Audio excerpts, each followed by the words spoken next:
তাহলে ছড়াটার নাম কি? হ্যাঁ, ওই ওই বাগানেতে, একটু আস্তে, বৈশাখী ঝড়ে টুপটাপ টুপটাপ, একটু আস্তে, কাঁচা আম পড়ে,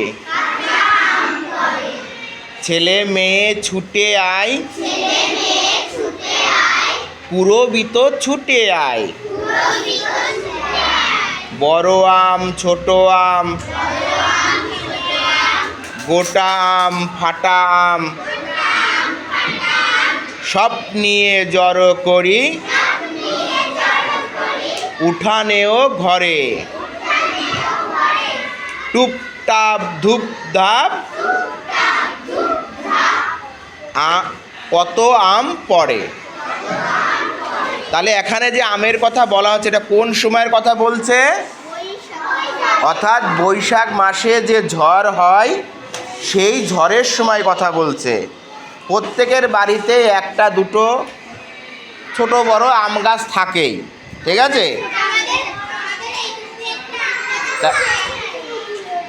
সেই জন্য তোমরা আম কুড়োতে যাবে, কিন্তু ঝড়টা যখন খুব বেশি জোরে হবে তখন কিন্তু তোমরা কেউ আম কুড়োতে যাবে না, ঠিক আছে? খুব জোরে ঝড় হলে তোমরা কি করবে?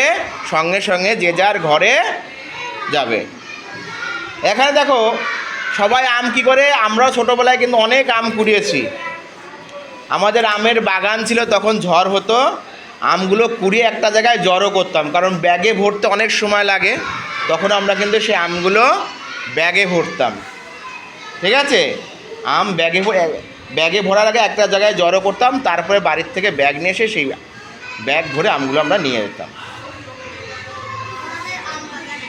আচ্ছা, আম বাগান বা